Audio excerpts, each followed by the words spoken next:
Awin na naskumawa te ni para kumaski. Nehioski tosi kaagamit. Nehio ko tarai suikchek. Min hot peimsok. Min nakatak nehiok. Min nakakyai sin o tarai suikit o tomaski. Iwin na naskumawa te ni para kanoskagiskak. Nous reconnaissons que nous sommes sur les terres de la traité numéro 6, terre des Autochtones, des Métis, Inuits et maison de nous tous. Bienvenue à la séance d'aujourd'hui. Je m'appelle Michael McLean.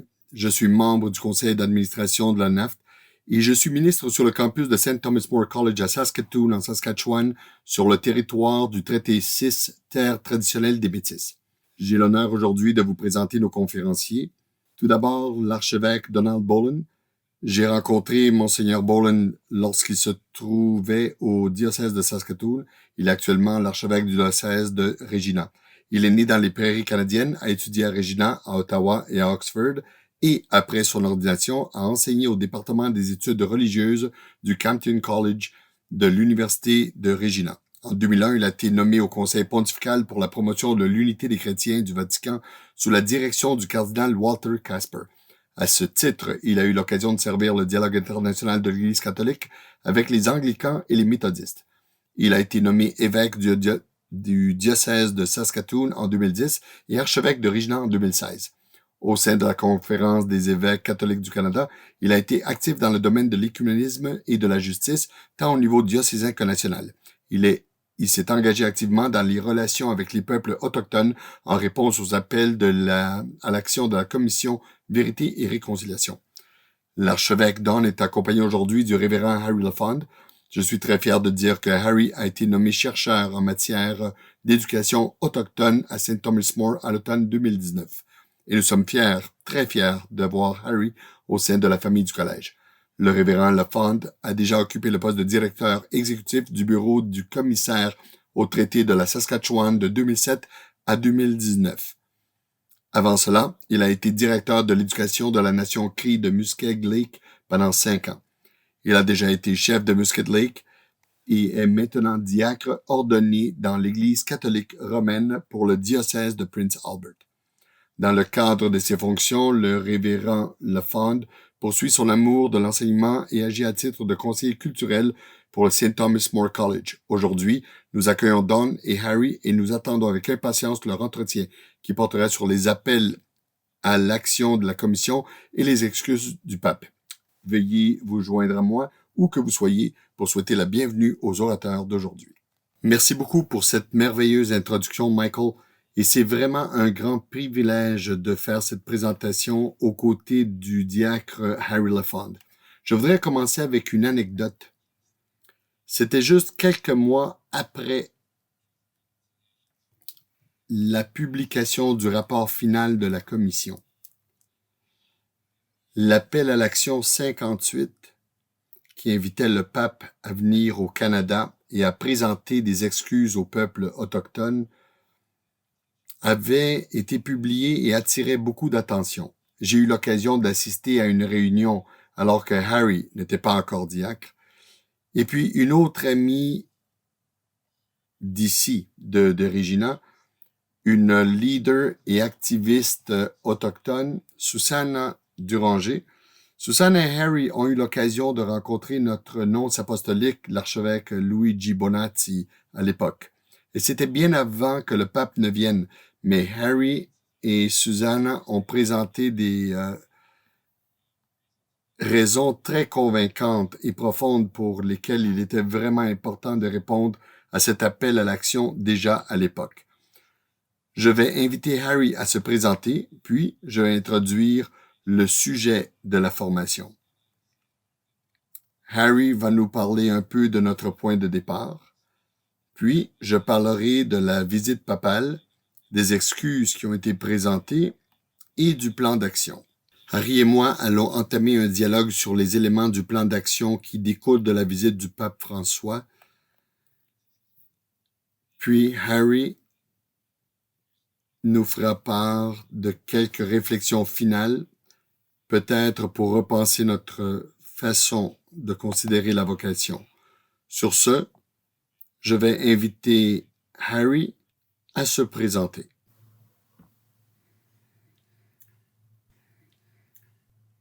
Bonjour, merci, Monseigneur Don, d'avoir partagé cette histoire.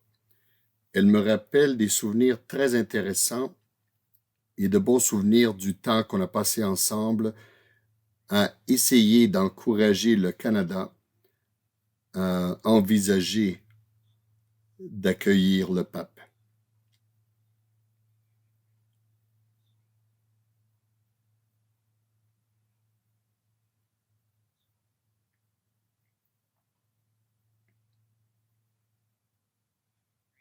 Je suis Cri et je suis en train de réapprendre ma langue.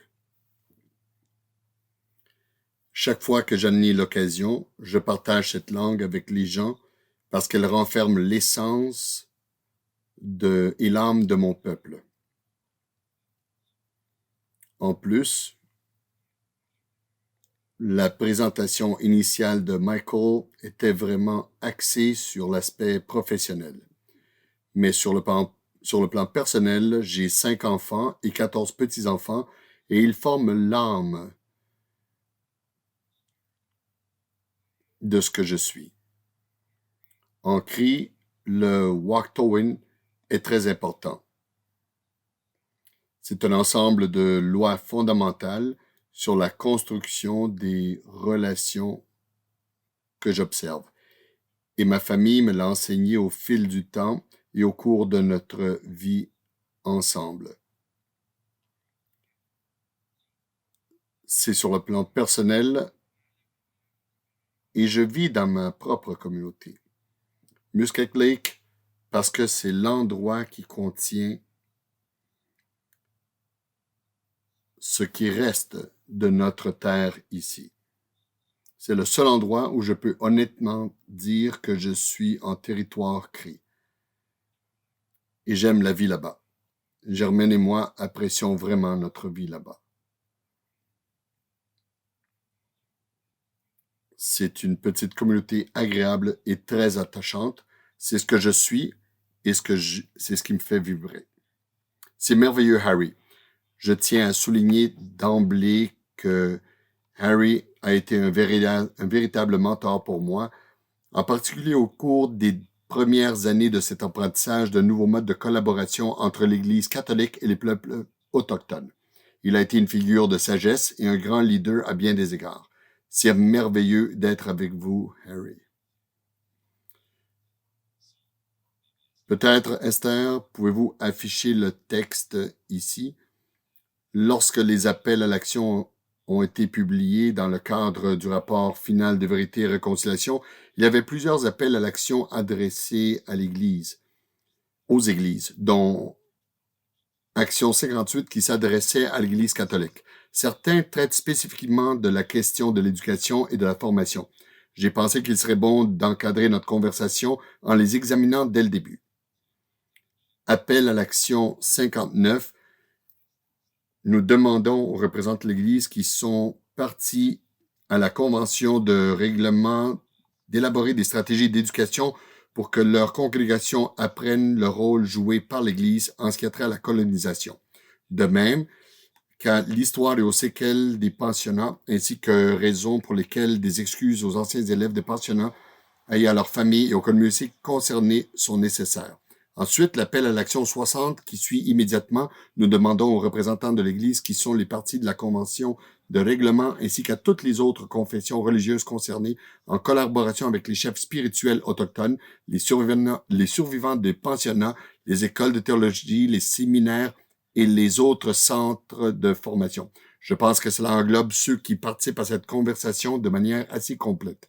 Pour élaborer et enseigner un programme d'études pour tous les étudiants du clergé, et tous les membres du clergé et son personnel qui travaillent dans les communautés autochtones sur la nécessité de représenter en soi la spiritualité autochtone, sur l'histoire et les séquelles des pensionnats et les rôles de l'Église dans ce système, sur l'histoire des conflits religieux et leurs répercussions sur les familles et les communautés autochtones, et sur la responsabilité de l'Église pour ce qui est d'atténuer ces conflits et de prévenir la violence spirituelle.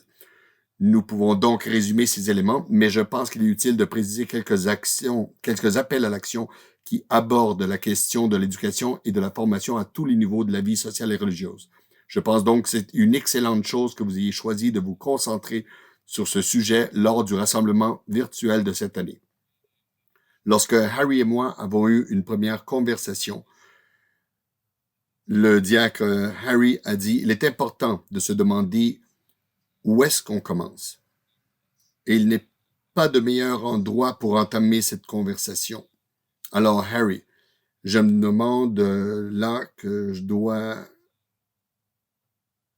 me demande si vous pourriez introduire ce sujet et proposer quelques réflexions sur le vieil adage. Si c'est là que je dois aller, ce n'est pas d'ici que je partirai, mais c'est là où on est. Alors, par où est-ce qu'on commence? C'est à vous. Merci. Je crois qu'il y a une bonne raison pour laquelle la Commission de vérité et réconciliation a souligné ces 2 articles dans ces recommandations. J'ai été impliqué dans l'Église catholique toute ma vie. J'ai été élevé comme catholique. Mes parents étaient des catholiques très dévoués. Peut-être des catholiques à l'ancienne, mais des catholiques quand même. Ils m'ont transmis l'amour pour l'Église, l'amour de tout ce que l'Église a apporté dans nos vies et leur grande dévotion à la mère de Jésus comme une façon de vivre ce sentiment d'appartenance à l'Église catholique. C'est de là que je viens. Et j'ai été activement impliqué dans cette Église de toutes les manières possibles pour trouver ma voie. Par où commencer? Eh bien, on commence par dire la vérité et mettre sur la table la relation qui existe réellement entre les peuples autochtones et l'Église catholique. On peut examiner la situation au niveau local, au niveau des diocèses. On peut l'envisager à l'échelle du pays, de la conférence des évêques. Mais quoi qu'il en soit, on doit mettre les choses sur la table pour pouvoir se regarder honnêtement et examiner la façon dont on s'est développé dans ce pays et la façon dont cela nous a conduit là où nous en sommes aujourd'hui. Je pense qu'on n'a pas fait grand-chose pour permettre au peuple autochtone de trouver une voie active au sein de l'Église catholique. On a beaucoup imité la façon dont le gouvernement fédéral traite les Autochtones, qui consiste à créer une dépendance, à donner l'impression que toutes les réponses viennent de l'extérieur et non des Autochtones eux-mêmes. Et ce n'est certainement pas de cette façon-là que le Christ enseignait. Si l'on considère son message d'amour, l'amour est une voie à double sens. C'est une démarche qui consiste à bâtir une relation entre 2 entités. Cela n'a pas vraiment été une caractéristique de l'Église catholique au Canada. Il s'agissait plutôt de missionnaires qui venaient réparer les erreurs commises par mon peuple au cours des milliers d'années où il a développé sa spiritualité et établi ses structures sociales et ses assises culturelles. Alors, c'est par là qu'il faut commencer. On doit mettre ça sur la table et on doit établir un processus reconnaissable, cohérent et à long terme pour se parler les uns les autres. Et cela ne doit pas se faire au niveau politique, mais au niveau des paroisses. Je pense qu'il s'agit d'une approche synodale qu'on doit adopter pour arriver à un point où on pourra commencer à encadrer sérieusement la réconciliation qu'on cherche les uns avec les autres. Alors, à mon avis,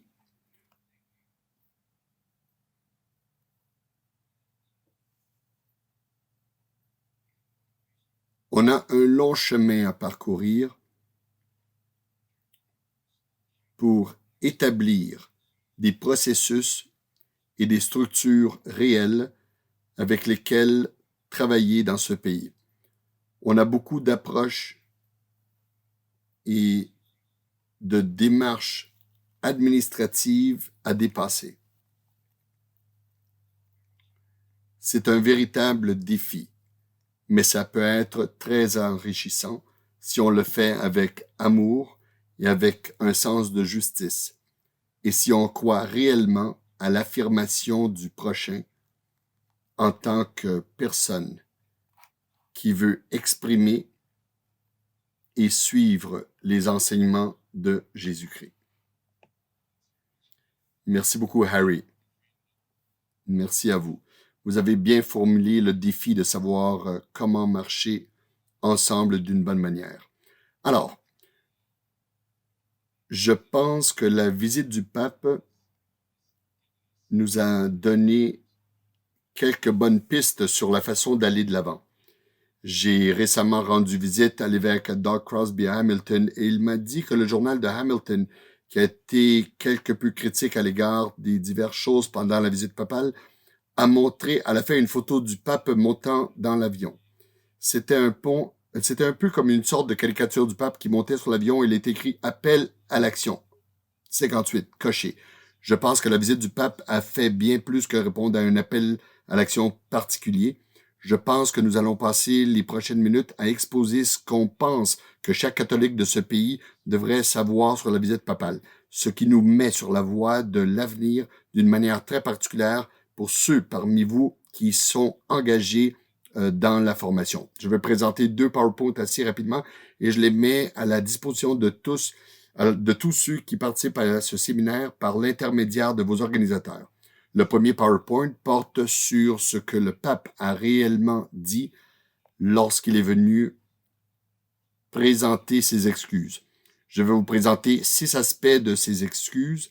Souvent, ces aspects n'ont pas été bien saisis dans les médias, car ce n'est pas la responsabilité des médias, mais la nôtre, en tant qu'Église, d'interpréter correctement ce que le Saint-Père a dit lorsqu'il est venu et les excuses qu'il a présentées. Bien sûr, il a eu de nombreuses demandes de choses spécifiques à dire et à faire lors de sa venue.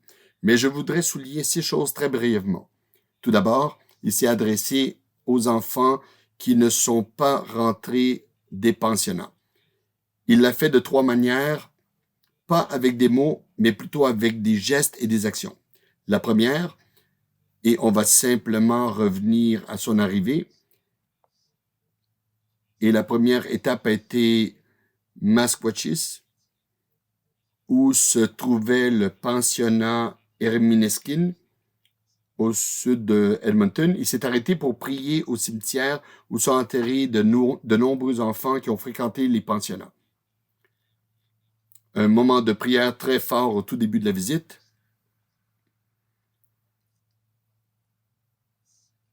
Deuxièmement, le Centre national pour la vérité et la réconciliation avait demandé que sa bannière identifiait les enfants qui ne sont pas rentrés chez eux puissent être présentés lors de la présence du pape.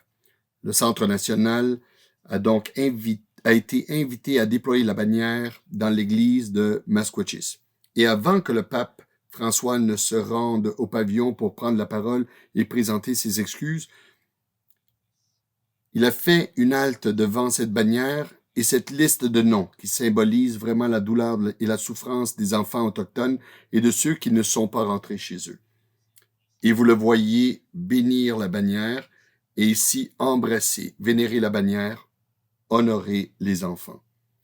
Troisièmement, lorsque la délégation autochtone des Premières Nations, Métis et Inuits s'est rendue à Rome à la fin du mois de mars de l'année dernière, le chef Marianne D. Walker-Pelletier de la Première Nation Okanisi, tout près d'ici de Regina, lui a apporté 2 petites paires de mocassins représentant encore une fois les enfants qui ne sont pas rentrés chez eux.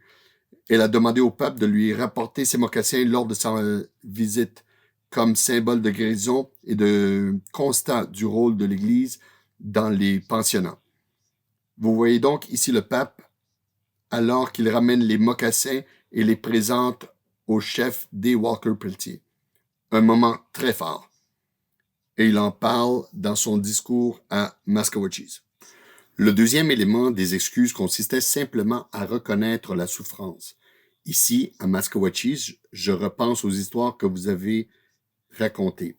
Et ici, il parle des histoires qu'il a entendues à Rome, de comment les politiques d'assimilation ont fini par marginaliser systématiquement les peuples autochtones. Comment, également, à travers le système de pensionnat, vos langues et vos cultures ont été dénigrées et supprimées. Comment les enfants ont subi des abus physiques, verbaux, psychologiques et spirituels. Comment ils ont été arrachés à leur foyer à un jeune âge. Et comment cela a affecté de façon indélébile les relations entre parents et enfants, grands-parents et petits-enfants. Il poursuit « Je suis ici parce que la première étape de mon pèlerinage pénitentiel parmi vous est de demander à nouveau pardon, de vous dire une fois de plus que je suis profondément désolé pour la façon dont malheureusement de nombreux chrétiens ont soutenu la mentalité colonisatrice des puissances qui ont opprimé les peuples autochtones. Je suis peiné, je demande pardon et en particulier pour la façon dont de nombreux membres de l'Église et des communautés religieuses ont coopéré, notamment par leur indifférence au projet de destruction culturelle et d'assimilation forcée promu par les gouvernements de l'époque qui ont culminé par un système de pensionnat. On voit ici le Saint-Père prier à Lac-Sainte-Anne. Il n'a pas mentionné les abus sexuels qui ont eu lieu dans les écoles de Maskawatchis, mais il le fait lors des vêpres à Québec. Je pense que la visite papale doit être comprise comme un tout. Ce n'est pas une série de visites. Ça a été prévu et planifié comme un tout. Le texte doit donc être compris comme faisant partie d'un tout où, lors des vêpres à Québec, il aborde plus largement les questions des abus sexuels du clergé. Je pense en particulier aux abus sexuels sur les mineurs et les personnes vulnérables, des scandales qui nécessitent une action ferme et un engagement irréversible. Avec vous, je voudrais une fois de plus demander pardon à toutes les victimes. La douleur et la honte que nous ressentons doivent devenir une occasion de conversion. Plus jamais ça. Le troisième aspect des excuses à souligner est qu'il s'agissait d'excuses présentées au nom de l'Église. Ici, à Maskwashi, l'une des phrases les plus importantes, je pense, de la visite papale en raison de ce qu'elle recouvre est que bien que la charité chrétienne n'ait pas été absente et qu'il y eut de nombreux exemples remarquables de dévotion et d'attention envers les enfants, les effets globaux des politiques liées au pensionnat ont été catastrophiques. Le Saint-Père, dans ses mots, ressemble le bien, car il n'a pas été possible dans les médias de dire quoi que ce soit de positif sur les personnes impliquées dans les pensionnats. Mais le pape aborde cette question et dit qu'il y a eu des cas exceptionnels de dévouement et de bienveillance, mais que l'effet global du système de pensionnat issu de la colonisation a été catastrophique. Ce que notre foi chrétienne nous dit, c'est qu'il s'agissait d'une erreur désastreuse, incompatible avec l'évangile de Jésus-Christ. Il ne parle pas de cette erreur comme des péchés commis par une poignée d'individus. Il dit qu'il est douloureux de penser à la façon dont le socle ferme des valeurs, de la langue et de la culture qui constituaient l'identité authentique de vos peuples a été érodé et que vous avez continué à en payer le prix. Et à l'église du Sacré-Cœur de Edmonton, il ajoute qu'il est douloureux de penser que les catholiques ont contribué à des politiques d'assimilation et de dissimulation qui ont inculqué un sentiment d'infériorité, privant les communautés et les individus de leur identité culturelle et spirituelle, coupant leurs racines et encourageant les attitudes malveillantes et discriminatoires. Et tout cela a été fait au nom d'un système éducatif prétendument chrétien. Le quatrième aspect de ces excuses est qu'elles se concentrent de manière très très forte sur la colonisation. Déjà à Rome, après avoir rencontré les 3 délégations, le pape a dit « La chaîne qui transmettait les connaissances, les modes de vie et l'union avec la terre a été rompue par une colonisation qui ne vous a pas respecté, qui a arraché beaucoup d'entre vous à votre milieu de vie et qui a essayé de vous conformer à une autre mentalité. De cette manière, une grande atteinte a été portée à votre identité et à votre culture. De nombreuses familles ont été séparées et un grand nombre d'enfants ont été victimes de ces tentatives d'imposer une uniformité fondée sur l'idée que le progrès passe par la colonisation idéologique. Il existe un bon nombre de diapositives sur la colonisation. C'est un sujet majeur du discours du pape. Il suffit de s'arrêter à la 2e des citations de cette diapositive, cette histoire de souffrance et de mépris, le fruit de la mentalité colonisatrice, n'est pas facile à guérir. Je vais passer rapidement à la suivante. Je vois que vous avez souvent parlé de colonisation.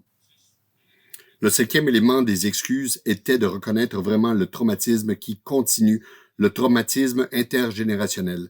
Alors à Rome, le 1er avril, il dit « Il est effrayant de penser aux efforts visant à instiller un sentiment d'infériorité, à priver les gens de leur identité culturelle et couper leurs racines et de considérer toutes les conséquences personnelles et sociales que cela continue à entraîner suite aux traumatismes irrésolus qui sont devenus intergénérationnels. » Il est important d'identifier les nombreuses sphères dans la vie des peuples autochtones où ils souffrent et luttent aujourd'hui et de faire le lien avec les expériences de la colonisation dans les pensionnats. Lors de sa visite ici, il a parlé de traumatisme. Alors, à Masquashi, ce sont des traumatismes qui sont en quelque sorte réveillés chaque fois que le sujet est abordé.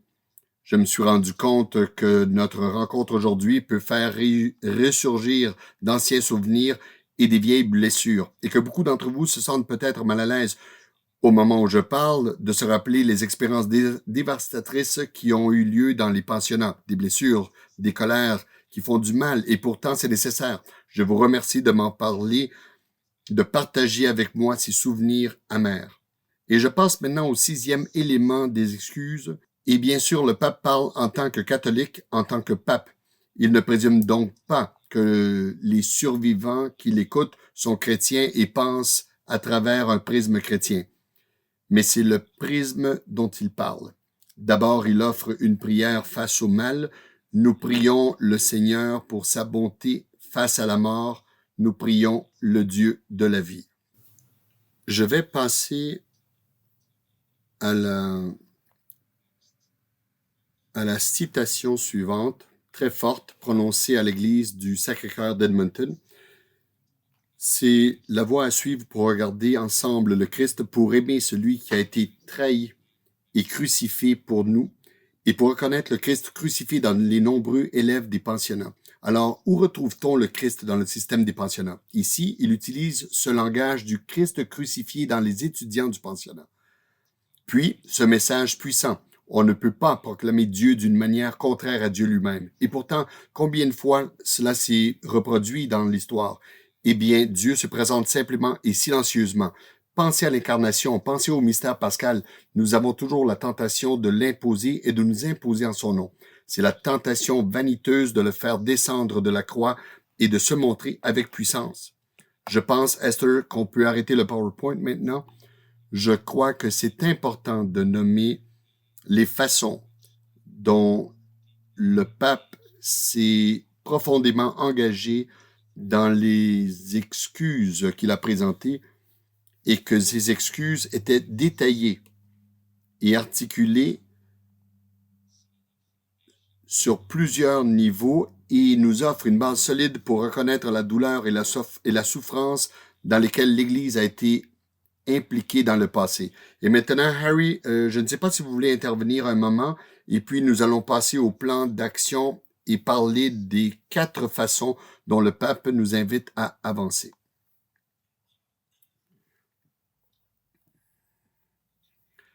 La tentation de descendre de la croix et de se montrer avec puissance, je pense, est une déclaration puissante. Elle reflète, je suppose, la mentalité coloniale qu'on a connue dans ce pays. C'est cette mentalité qui est la plus difficile à aborder, car les gens se sentent menacés par le fait de se placer dans cette perspective et de devoir reconnaître, à bien des égards, que leurs ancêtres sont en grande partie responsables de la façon dont ils pensent aujourd'hui. Commencer cette démarche de témoignage peut être un moment douloureux pour les gens et les communautés dans lesquelles on vit. En effet, merci. Maintenant, nous allons passer à un deuxième PowerPoint.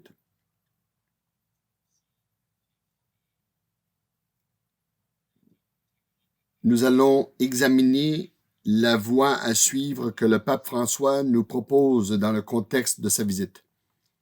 Je vais identifier 4 choses, mais avant, quelques points d'introduction. Tout d'abord, les excuses sont un premier pas un objectif final.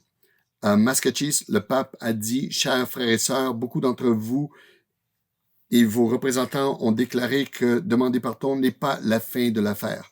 Je suis tout à fait d'accord. Ce n'est que le premier pas, le point de départ. Je reconnais également qu'en regardant le passé, aucun effort pour demander pardon et chercher à réparer le mal fait ne sera jamais suffisant et qu'en regardant vers l'avenir, aucun effort ne doit être épargné pour créer une culture capable d'empêcher que de telles situations se reproduisent à nouveau. L'autre point d'introduction était ce commentaire concernant la visite du pape elle-même et l'importance du travail local.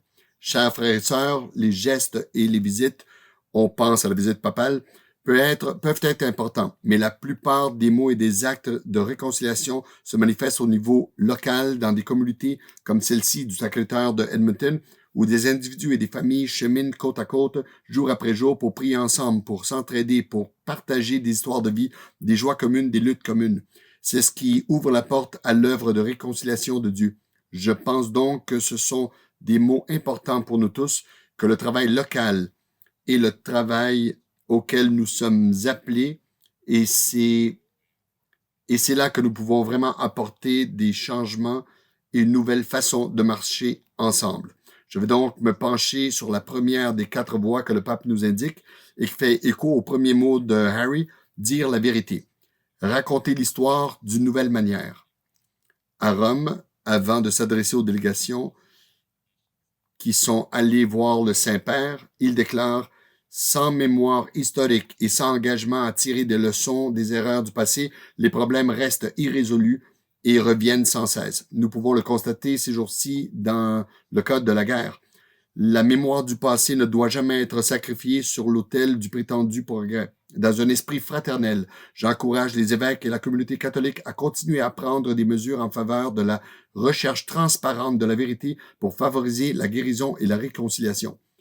Une autre citation ici, c'était dans la ville de Québec. « Je suis venu en pèlerin, malgré mes limites physiques, pour faire de nouveaux pas en avant avec vous et pour vous.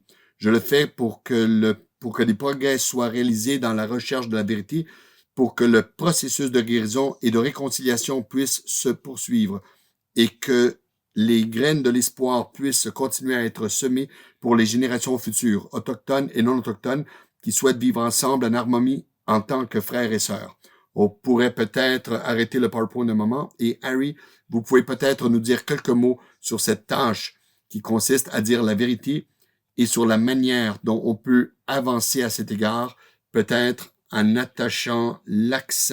mettant l'accent sur ceux qui sont engagés dans la formation des membres des communautés religieuses, des futurs prêtres, des frères, des sœurs et des leaders laïcs au sein de l'Église. Oui, la réaction à la visite du pape a été très différente d'une communauté autochtone à l'autre. Elle couvre tout le spectre du rejet total à la confiance absolue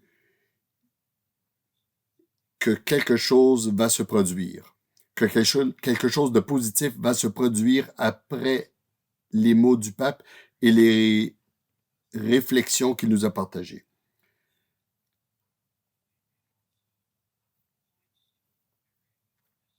Cela met également en évidence un élément essentiel de la réconciliation, à savoir la confiance, l'établissement de confiance, l'établissement des relations Wakotwin, ce qui implique des efforts pour établir un sentiment de confiance entre les personnes impliquées dans cette démarche.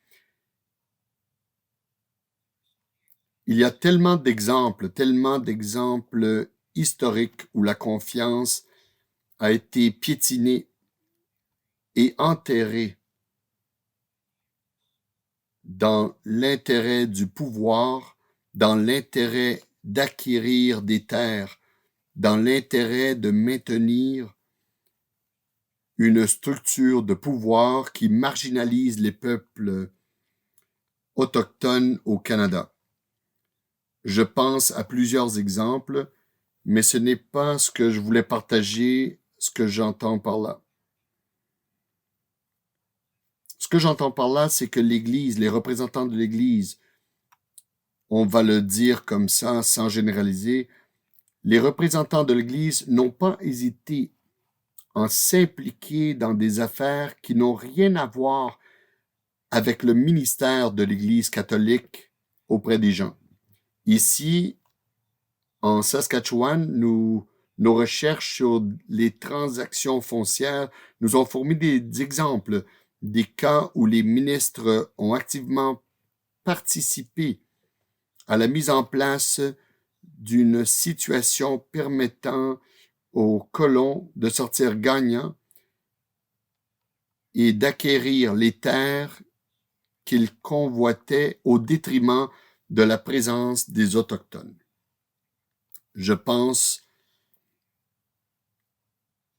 aux deux communautés de Thunderchild et de Mooseman juste à l'extérieur de Delmas en Saskatchewan, où le père d'Almas s'est beaucoup impliqué pour convaincre le gouvernement à forcer, à persuader les deux communautés à déménager dans un autre endroit afin de libérer les meilleures terres agricoles qui se trouvent le long de la rivière North Scotland.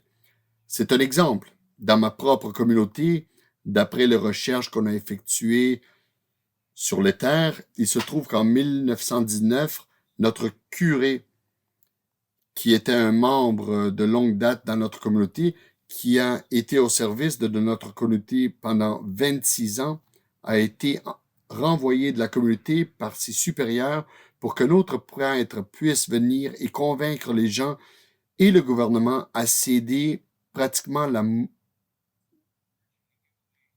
la moitié de notre réserve au profit des anciens combattants de la Première Guerre mondiale, alors qu'aucun d'eux, même si nous avions, je crois, une dizaine qui avaient combattu pendant la Première Guerre mondiale, n'a fini par recevoir cette terre.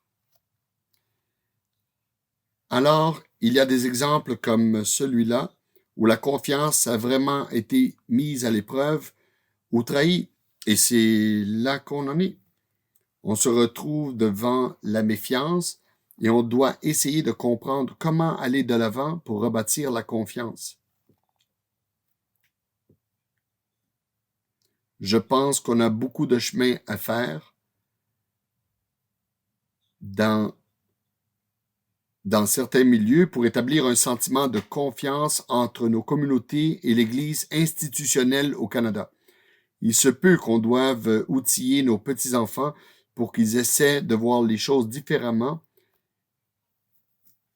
et qu'ils empruntent une autre voie afin d'avoir l'espoir de rétablir une relation de confiance pour pouvoir vivre ensemble de la manière dont notre Créateur voudrait qu'on vive et partager la terre sur laquelle on vit ici au Canada. Merci, Harry. Revenons à la présentation PowerPoint et examinons le deuxième élément du plan d'action. Il s'agit d'une tenue d'hiver en peau de bison réalisée par un artiste autochtone, Wayne Goodwill, de Fort Qu'Appelle, près de Regina. Il s'agit d'une forme d'art traditionnelle représentée sur une peau de bison qui illustre l'histoire des peuples autochtones de cette région. Le deuxième enjeu sur lequel le pape attire notre attention est la défense des droits inhérents des peuples autochtones, droits donnés par le Créateur, droits énoncés dans la Déclaration des Nations Unies sur les droits des peuples autochtones. Je vous encourage vivement à lire la Déclaration des Nations Unies sur les droits des peuples autochtones. Ça ne prend que 15 minutes, mais cela nous donne une bonne idée de la voie à suivre. C'est à Québec que le pape François a abordé le plus fermement cette question de la solidarité dans la poursuite de la justice. Il y a 3 images. C'est une longue citation, mais c'est un texte clé. Même dans un pays aussi développé et avancé que le Canada, qui consacre beaucoup d'attention à l'assistance sociale, nombreux sont les sans-abri qui comptent sur les églises et les banques alimentaires pour recevoir aide et réconfort essentiels qui, ne l'oublions pas, ne sont pas seulement matériels. Il est scandaleux que le bien-être généré par le développement économique ne profite pas à tous les secteurs de la société. Et il est triste que ce soit précisément parmi les Autochtones que l'on enregistre souvent les nombreux taux de pauvreté auxquels se rattachent d'autres indicateurs négatifs tels que le faible taux de scolarisation, l'accès difficile au logement et à l'assistance sanitaire. Je pense que c'est très important que le pape se penche sur les indices de bien-être et de santé, d'accès à la santé, aux ressources éducatives et les indices de pauvreté, sans compter les effets de traumatisme intergénérationnel, les taux d'incarcération et les taux de toxicodépendance. Il nomme très clairement les domaines où il existe aujourd'hui une injustice systémique à laquelle il faut s'attaquer. Et il poursuit, il est nécessaire, en admettant nos fautes, de nous engager ensemble afin de réaliser ce que je sais que vous partagez tous, promouvoir les droits légitimes des peuples autochtones et favoriser le processus de guérison et de réconciliation entre elles et les non-autochtones du pays. Cela se reflète dans votre engagement à répondre de manière adéquate aux appels de la Commission pour la vérité et réconciliation, ainsi que dans votre souci de reconnaître les droits des peuples autochtones. Ainsi, le pape cite les appels à l'action de cette commission comme l'un des moyens de poursuivre la justice. La dernière partie de cette situation, le Saint-Siège et les communautés catholiques locales nourrissent la volonté concrète de promouvoir les cultures autochtones avec des chemins spirituels appropriés et adaptés qui comprennent également l'attention aux traditions culturelles, aux coutumes, aux langues et aux processus éducatifs propres dans l'esprit de la Déclaration des Nations Unies sur les droits des peuples autochtones. On reviendra sur la question de la langue et de la culture dans un instant, mais je tiens à souligner que le pape fait spécifiquement référence à la Déclaration des Nations Unies sur les droits des peuples autochtones en tant que modèle de solidarité. Parfois, on compare la Déclaration de l'ONU au Sermon sur la montagne dans le sens où c'est, si on vous demande, êtes-vous d'accord avec le Sermon sur la montagne? Êtes-vous d'accord avec la déclaration de l'ONU? Et il est facile de répondre oui. Mais est-ce que votre vie en est transformée? Est-ce que la société en est transformée? Ce serait un changement majeur pour nous en tant que société. On pourrait peut-être interrompre le PowerPoint. Harry, je vous invite à nous partager vos réflexions sur la solidarité dans la défense des droits et de la justice.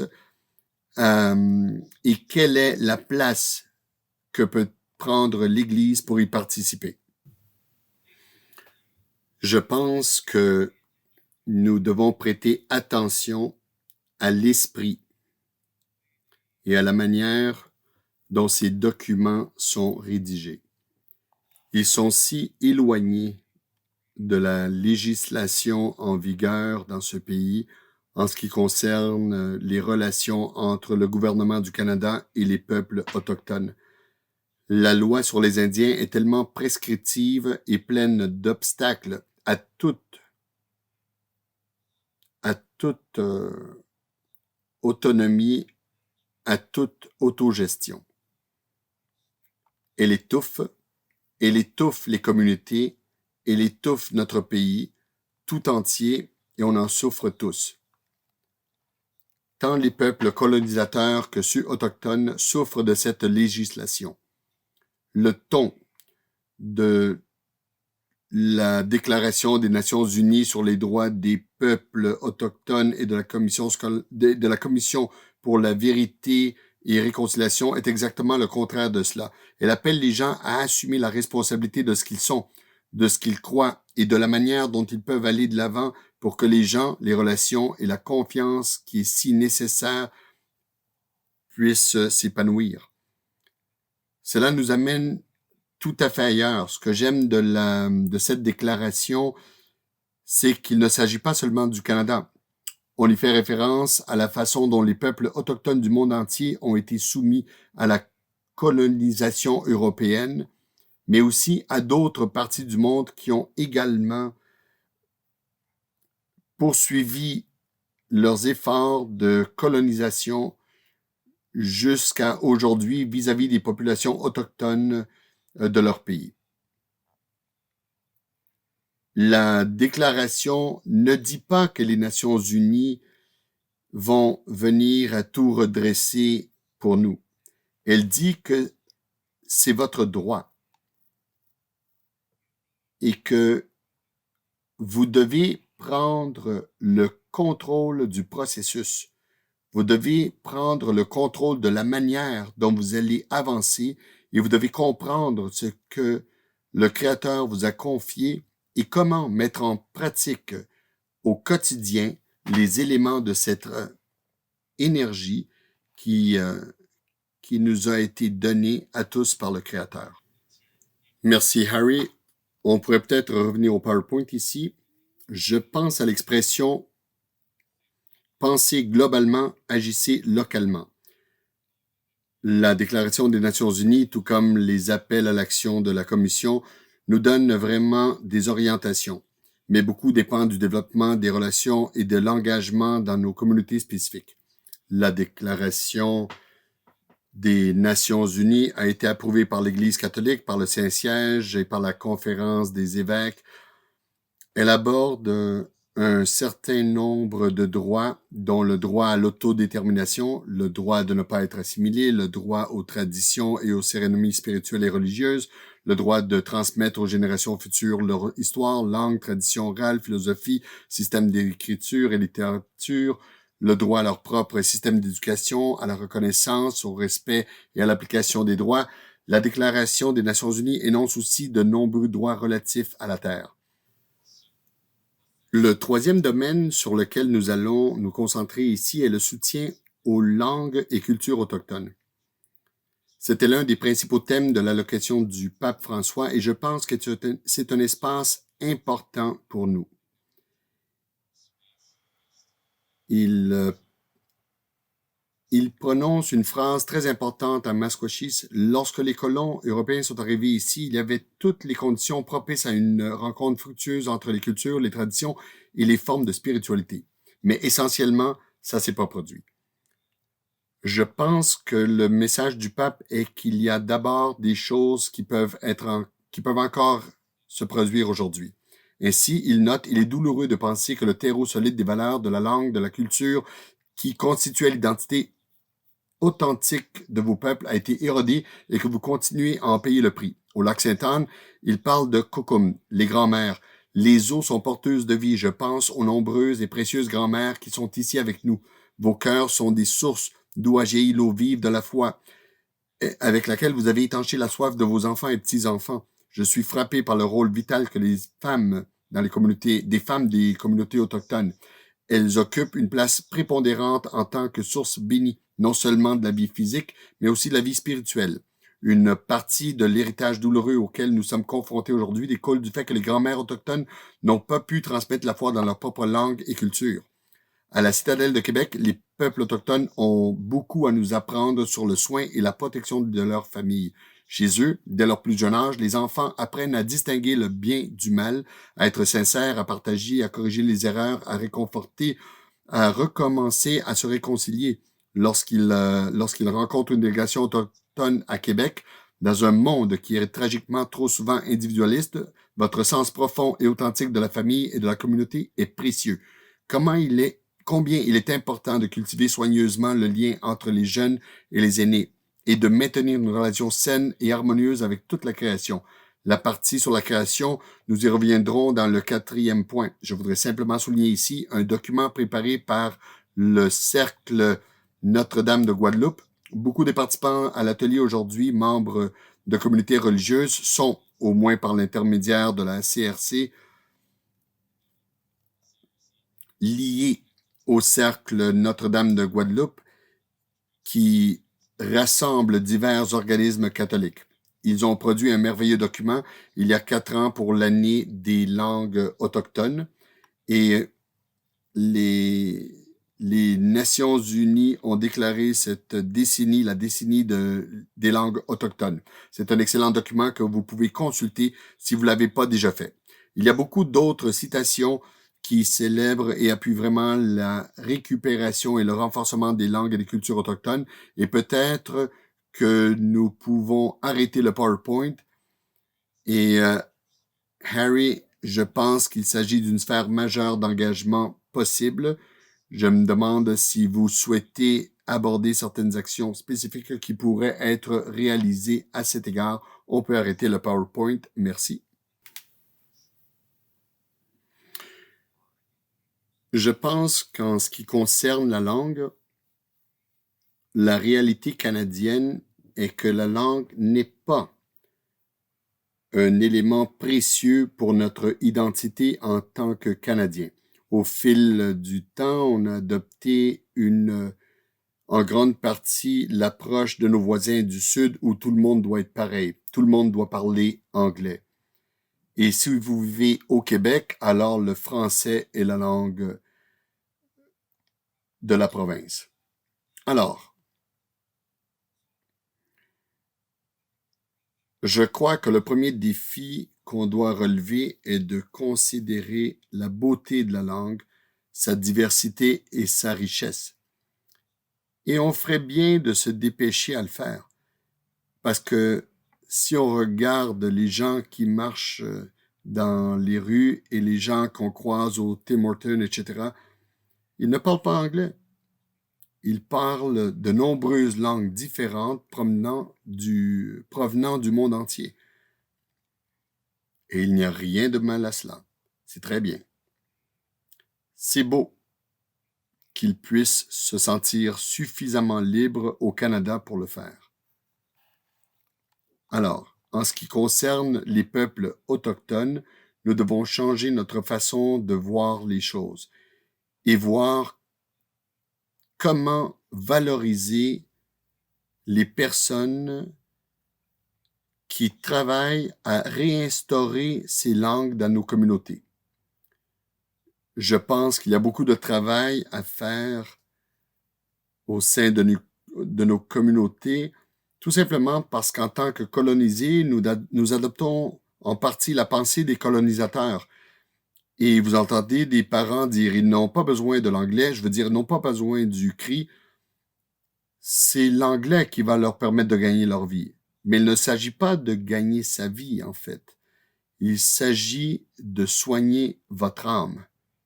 Il s'agit de retrouver le mode de vie de vos grands-mères et de vos arrière-grands-mères et de trouver dans leurs enseignements ce qu'il y a de bon dans le fait d'être cri et quelles sont les choses que l'on doit préserver et que l'on doit cultiver chez nos enfants et nos petits-enfants parce qu'elles nous mettent en relation avec la création.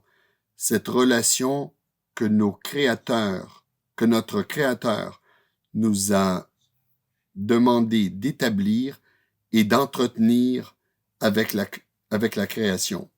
On ne peut pas faire ça en passant par la traduction. Il faut le faire dans la langue que le Créateur nous a donnée. Cela devient un véritable défi parce qu'on est pris au cœur de cet élan qui doit faire évoluer notre pensée vers une nouvelle compréhension de l'importance de la langue. Merci beaucoup. OK. Alors, pour la 4e sphère, on va revenir au PowerPoint une autre fois. La 4e sphère a trait à la bénédiction de cette vision du monde et de cette compréhension de la création qui est celle des Autochtones. Je suppose qu'on savait que ça allait arriver car le pape François parle souvent de l'environnement et dans ce contexte, il parle de la sagesse des peuples autochtones et de leur façon de vivre sur Terre.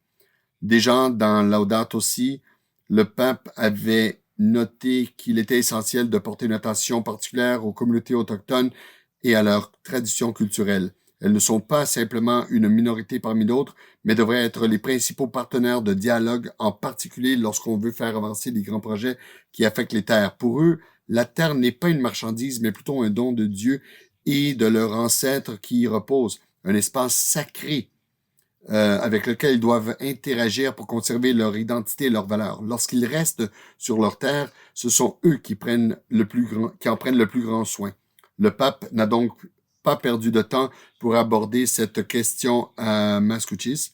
Frères et sœurs, vous vivez sur ces terres depuis des milliers d'années, selon des modes de vie qui respectent la terre, que vous avez reçu en héritage des générations passées et que vous conservez pour celles à venir. Vous l'avez traité comme un don du Créateur à partager avec d'autres et à faire fructifier en harmonie avec tout ce qui existe, en entrant en communion avec tous les êtres vivants. Ainsi, vous apprenez à entretenir le sens de la famille et de la communauté et de bâtir des liens solides entre les générations en honorant vos aînés et prenant soin de vos petits. Un trésor de coutumes et d'enseignements sains axés sur le souci des autres, l'authenticité, le courage et le respect, l'humilité, l'honnêteté et la sagesse pratique. Ce sont les enseignements des grands-pères Anishinaabe. Partout où il est allé, le pape a parlé de l'environnement et de la sagesse des modes autochtones de relation avec la terre.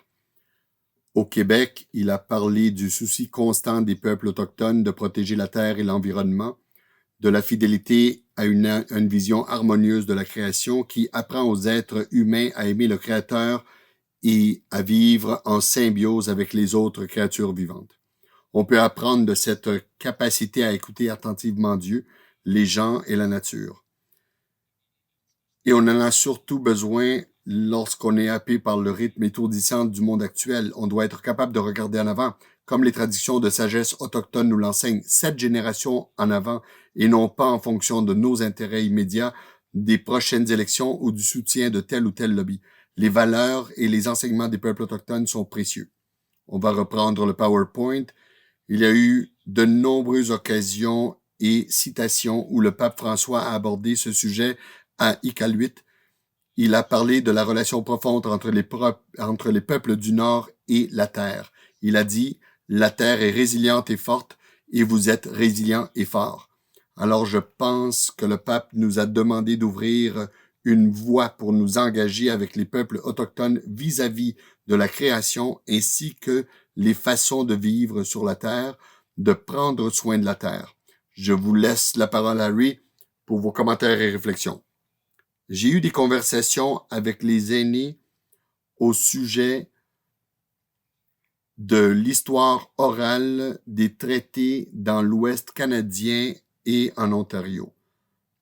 L'un des éléments clés de leur compréhension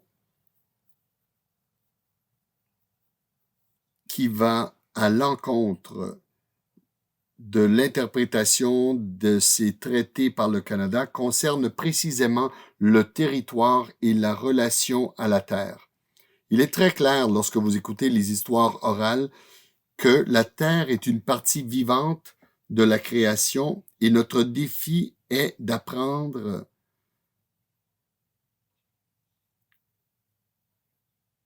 à la connaître,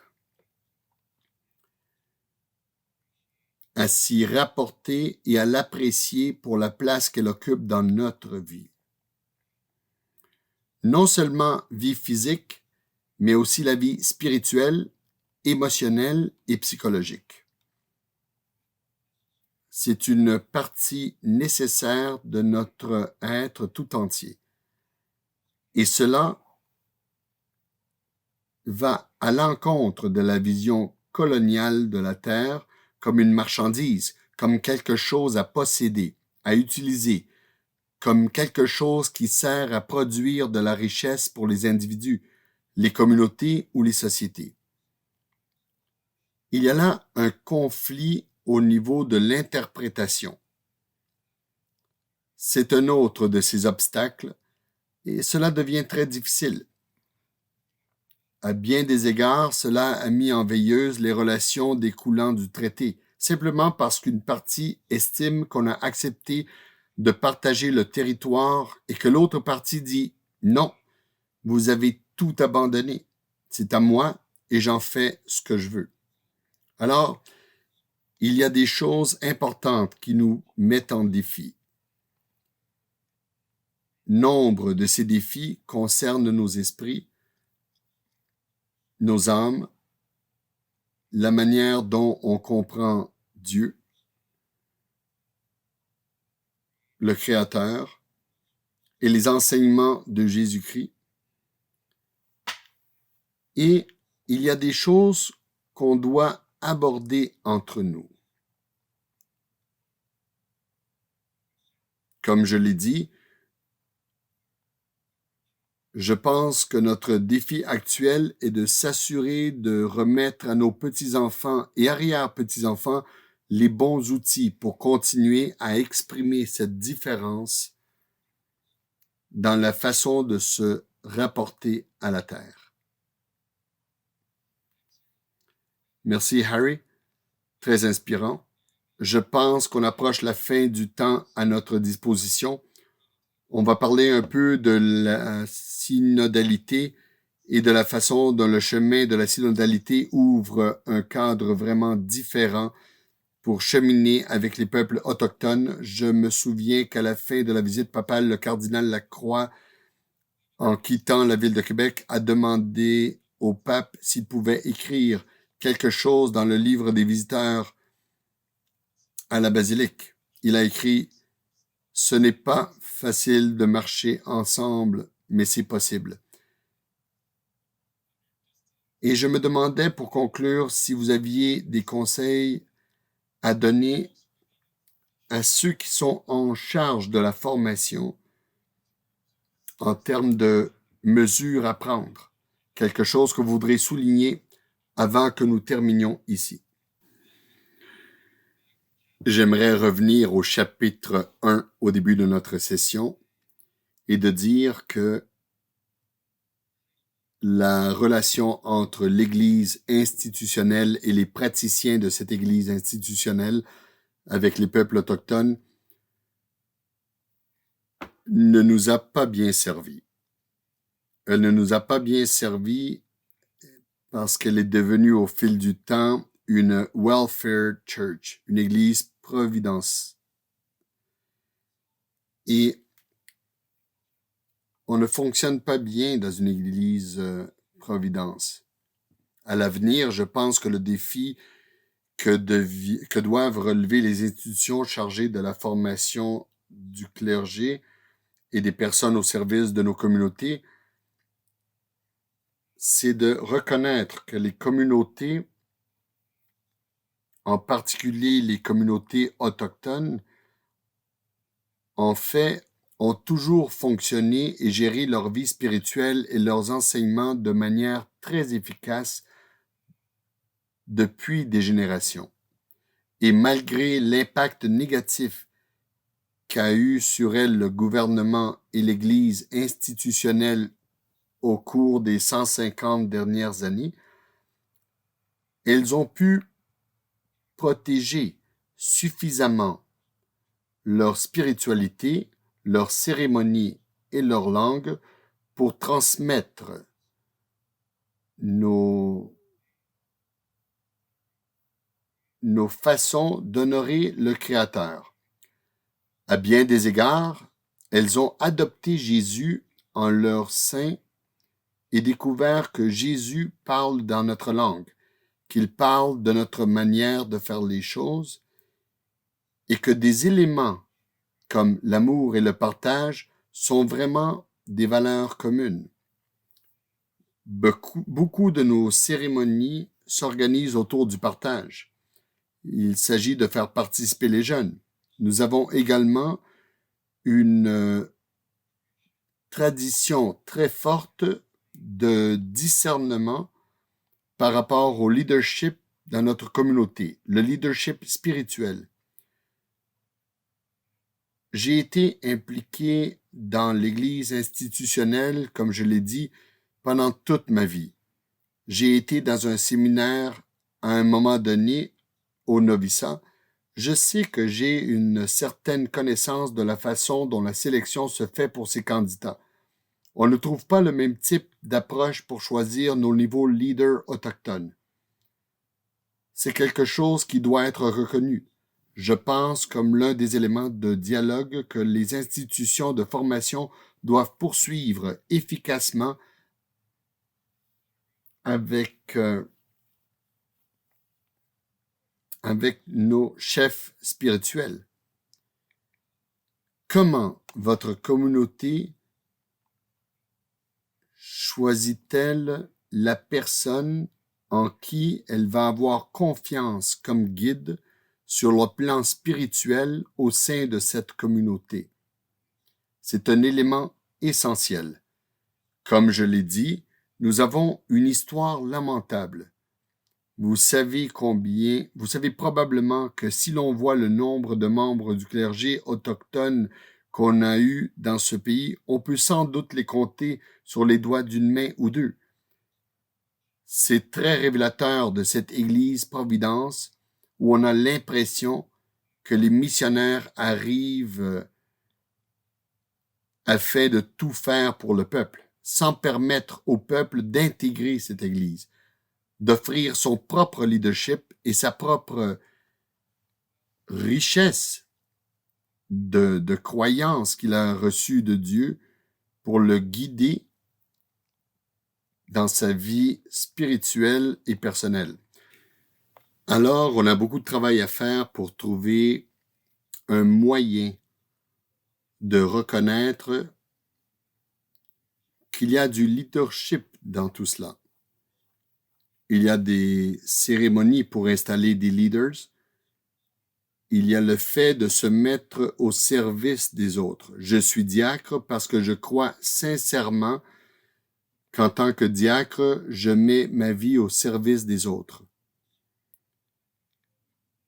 Je suis au service des gens de la manière dont Dieu m'a demandé de le faire. Je le fais volontiers dans les deux cultures parce que je me sens à l'aise. Je me sens à l'aise d'être catholique et d'être cri. Je ne trouve pas que l'un doit exclure l'autre. Et c'est,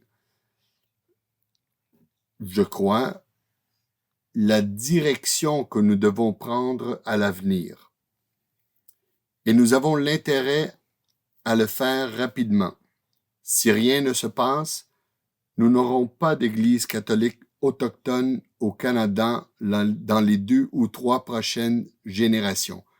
Les jeunes ne sont pas les mêmes que ceux de ma génération, qui pensaient qu'on n'avait pas d'autre choix. Ils affirment définitivement leur propre choix quant à leur vie spirituelle. Merci beaucoup, Harry. Merci de vous joindre à moi dans cette conversation. Nous avons cheminé ensemble au fil des années et cela me rappelle que les relations ouvrent la porte à un engagement plus profond. Et nous avons parlé de ces 4 façons d'agir ensemble, d'avancer vers la vérité, de devenir alliés dans la défense des droits inhérents, de célébrer la langue, la culture et les traditions spirituelles autochtones, de s'appuyer sur la sagesse des peuples autochtones et d'établir des liens avec l'environnement. Tant de choses dépendent des relations pour alimenter la réflexion et trouver les moyens de poser des gestes de solidarité. Je pense qu'on va en rester là pour notre présentation et on sera prêt à vous écouter pour les questions et réponses en direct. Merci beaucoup pour votre temps aujourd'hui. Je voudrais juste ajouter une petite histoire avant de partir. Vous avez parlé du nonce qui est venu en visite dans la Saskatchewan et on a dîné chez vous. Eh bien, la suite de l'histoire, c'est que le nonce s'est rendu à Muskeg et on lui a enseigné à danser la ronde. Et c'est un danseur enthousiaste. C'était vraiment éclairant pour ma communauté de voir le nonce s'intéresser autant à ce que nous sommes et à ce que nous avons à offrir à l'Église qu'il représente. Nous avons passé du bon temps ensemble. C'est formidable. Que Dieu vous bénisse tous et toutes. Merci beaucoup, diacre Harry. À ce moment, j'ai le plaisir et l'honneur de remercier nos orateurs d'aujourd'hui, l'archevêque Don et le révérend Harry Lafond. Quel moment extraordinaire pour nos ministères et notre Église pour se pencher sur la réconciliation et les gestes de réconciliation d'une manière concrète pour donner suite à la visite du pape François et ses excuses pour avancer vers un changement réel et important dans notre pays et dans notre Église. Je tiens à vous remercier, Harry, merci Don, et je suis certain que peu importe où vous êtes, vous vous joignez à moi pour remercier Don et Harry de nous avoir accordé de leur temps.